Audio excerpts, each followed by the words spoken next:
Alô, bom dia, você está no canal Professor Belém nesta terça-feira, dia 11 de outubro de 2022, sejam todos bem-vindos. 3 notícias importantes hoje.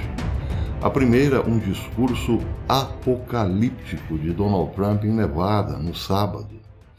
A segunda notícia importante, a estranha decisão da Suécia, em relação à Rússia. E a terceira notícia, um protesto no fim de semana em Moscou. Começo pela última. No final de semana, os russos foram para as ruas para protestar. E aí, claro, a imprensa ucraniana não tardou em dizer que foi um protesto contra Vladimir Putin. O povo está cansado de Putin e quer derrubá-lo. Bem, Martin Armstrong, o polêmico Martin Armstrong, que tem acertado muito em suas previsões, principalmente econômicas, nos últimos 20 anos, foi investigar esta notícia e descobriu que, sim, havia uma certa insatisfação do povo russo, o povo moscovita, contra Vladimir Putin. Mas o protesto não foi para pedir a cabeça de Putin. Foi um protesto, segundo Armstrong, contra os Estados Unidos. E o protesto, se tinha sim uma pitada de insatisfação com Vladimir Putin, é porque, para os russos, Putin está muito moderado. Em resumo, o protesto era para pedir ao Kremlin uma guerra nuclear contra os Estados Unidos. Claro que não foi um protesto gigantesco, evidente que não. Se fosse, evidentemente que não teria como escondê-lo. Como foi um protesto pequeno, a mídia internacional, ou melhor, a mídia ocidental, ainda que timidamente, reafirmou a posição da Ucrânia. Os moscovitas querem a cabeça de Putin. O que eles pedem, na verdade, é uma atitude mais forte de Vladimir Putin em relação ao Ocidente, mas especialmente em relação aos Estados Unidos. Armstrong finaliza sua coluna de hoje dizendo: o governo russo dirigiu 2 mísseis balísticos internacionais, ICBMS, em frente à Embaixada dos Estados Unidos em Moscou, na rua em frente à Embaixada dos Estados Unidos em Moscou, durante o protesto. Eu não pude verificar a veracidade dessa informação, mas Armstrong está dizendo que a insatisfação dos russos é por conta de uma posição muito moderada neste momento, repito. E por que é moderada? Porque, segundo muitos analistas russos, Vladimir Putin esperou demais para uma reação forte. Um problema que começou, aliás, em 2013, e já se passaram longos 8 anos desde que o grave problema da infiltração da OTAN, dos Estados Unidos, do Ocidente como um todo, na Ucrânia começou. Em 2014, é bom lembrar, Viktor Yanukovych, o presidente da Ucrânia, alinhado com Moscou, foi derrubado. E logo em seu lugar foi colocado alguém super alinhado com o Ocidente, para implantar na Ucrânia a Agenda 2030 da ONU. Bem, parece que isso agora incomoda muita gente do staff militar russo. Vladimir Putin demorou demais para reagir, porque nesses 8 anos, nesses 7 anos e alguma coisa, o Ocidente infiltrou-se e muito dentro da Ucrânia, a ponto de ameaçar fisicamente o território russo. É claro que há um pouco de exagero nessa história, mas, em resumo, o que Armstrong está dizendo é que, se Putin for derrubado, não haverá um governo pró-Ocidente capaz de negociar a paz, antes, muito pelo contrário. Significará a volta de gente muito, mas muito mais linha dura do que Putin. É o que Armstrong sugere. Gente capaz, sim, de satisfazer a vontade de um certo número de russos hoje, que é ir para o tudo ou nada com os Estados Unidos. Talvez não fora por outra razão que Donald Trump fez um comício apocalíptico em Nevada no sábado, coincidentemente. Trump disse o seguinte: fomos avisados repetidamente sobre o que acontecerá se permanecermos no caminho em que estamos atualmente. Então, por que o povo americano não exige uma solução pacífica para o conflito na Ucrânia? Pois é, o povo americano, segundo Trump, está vendo todo o seu capital, por assim dizer, todas as suas economias, aquilo que garante o futuro da nação, indo para um ralo sem fundo de uma guerra absurda contra a Rússia.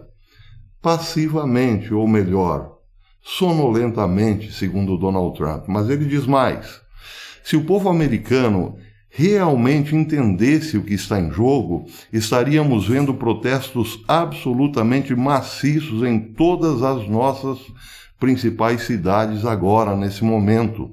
Uma vez que a guerra nuclear comece, não haverá como voltar atrás. Nossa nação será destruída. Ele disse exatamente isso. Nossa nação será destruída e centenas de milhões de pessoas morrerão. Muitos de vocês têm grandes planos para o futuro, mas não haverá futuro para a América se mísseis nucleares começarem a voar por aí. Aliás, Donald Trump termina dizendo: devemos exigir uma negociação imediata e um fim pacífico para a guerra na Ucrânia, ou acabaremos a Terceira Guerra Mundial e não restará nada do nosso planeta. Tudo porque as pessoas estúpidas não tinham a menor ideia do que faziam.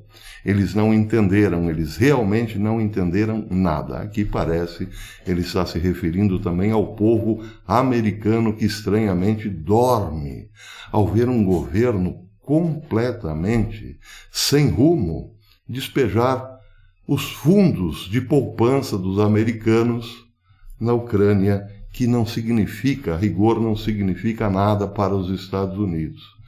Bem, o que Donald Trump sugere é que todo esse conflito poderia ser resolvido na mesa de negociações e não no palco militar, é claro.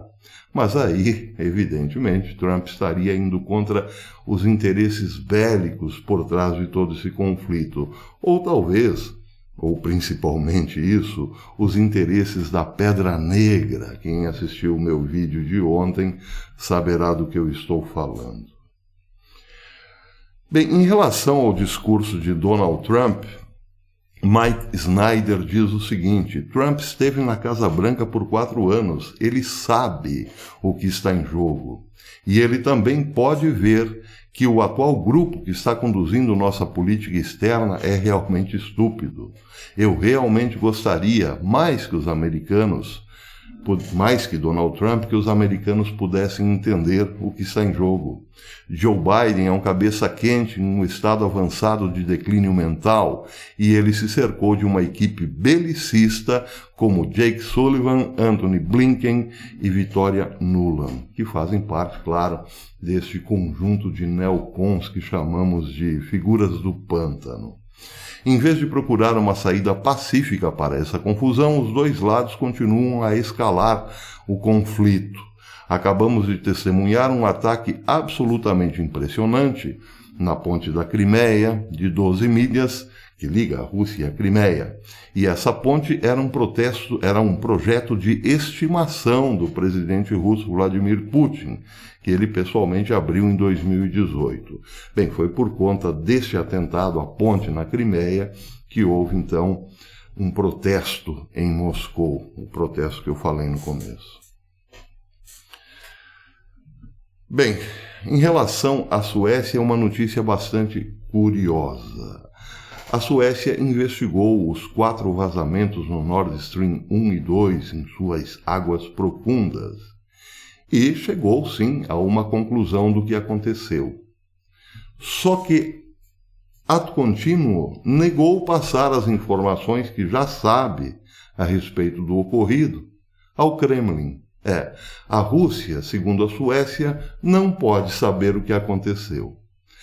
Claro que a Suécia permite que navios russos vão até a região do acidente e investiguem por conta própria o que aconteceu.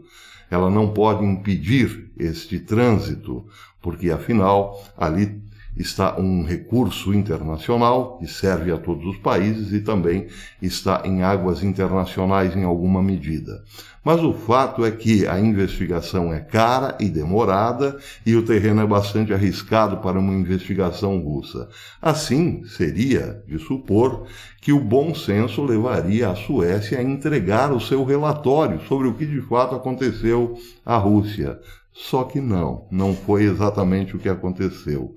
Diz a RT News hoje que a primeira-ministra da Suécia, Magdalena Andersson, anunciou que seu país não compartilhará com as autoridades russas ou com a estatal Gazprom os resultados de sua investigação sobre o que de fato aconteceu nos gasodutos Nord Stream, como informou hoje a Reuters. Na Suécia, abre aspas, palavras de Magdalena Andersson. Na Suécia, nossas investigações preliminares são confidenciais. E isso, claro, também se aplica a este caso.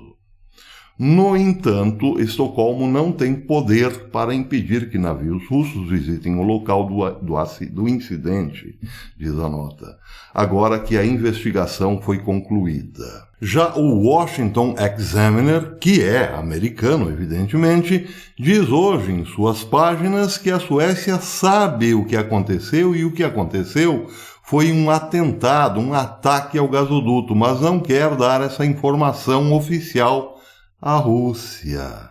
Já a investigação da cena do crime, diz a RT News, na Suécia, encontrou evidências de detonação e os promotores suspeitam de sabotagem. Moscou pediu ao governo sueco que participasse da investigação, mas Moscou pediu para o governo sueco participar das investigações, mas a Suécia rejeitou a proposta, o pedido. Muito estranho, não? Porque a Suécia está negando uma informação tão importante, tão valiosa, não só para a Rússia, mas para todo o Ocidente que depende do gás russo. O que a Suécia está escondendo? É claro que está escondendo algo, evidentemente. Para terminar, mais uma notinha sobre a Suécia. Essa foi publicada pela Sputnik News hoje.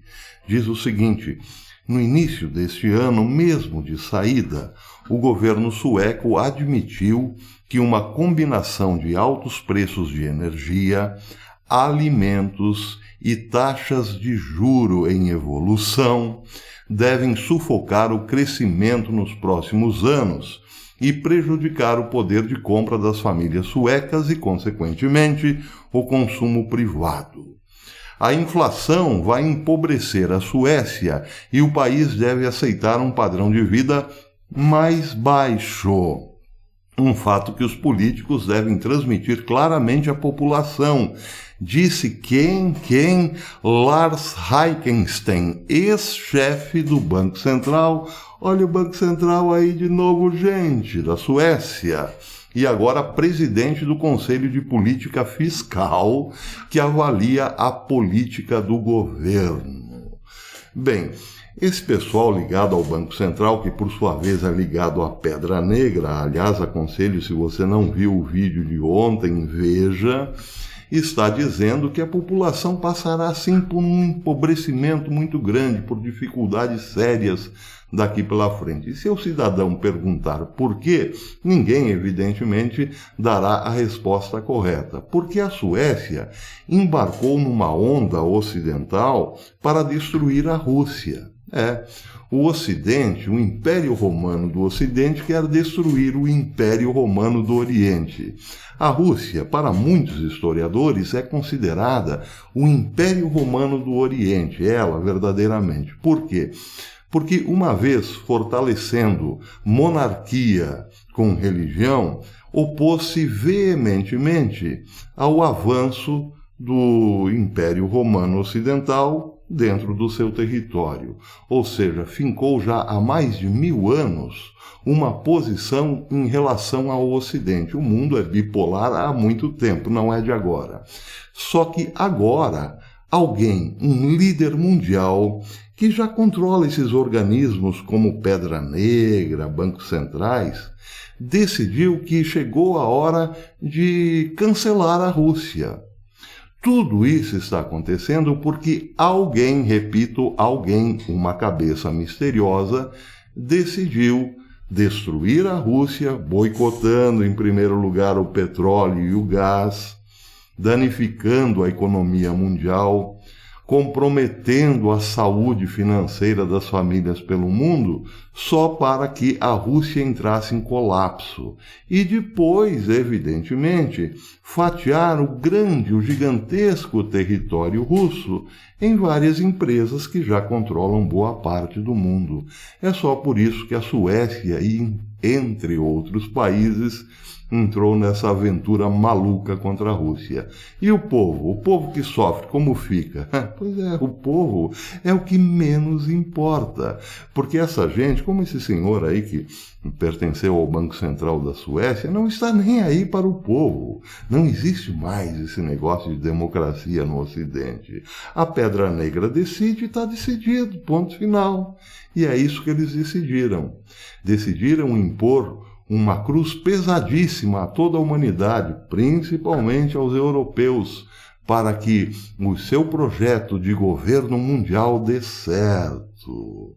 Pois é, e por falar em projeto de governo mundial, você que não acredita nisso, quero terminar este vídeo de hoje com outro videozinho que recebi lá de fora, de 2 brasileiras que estão na França nesse momento.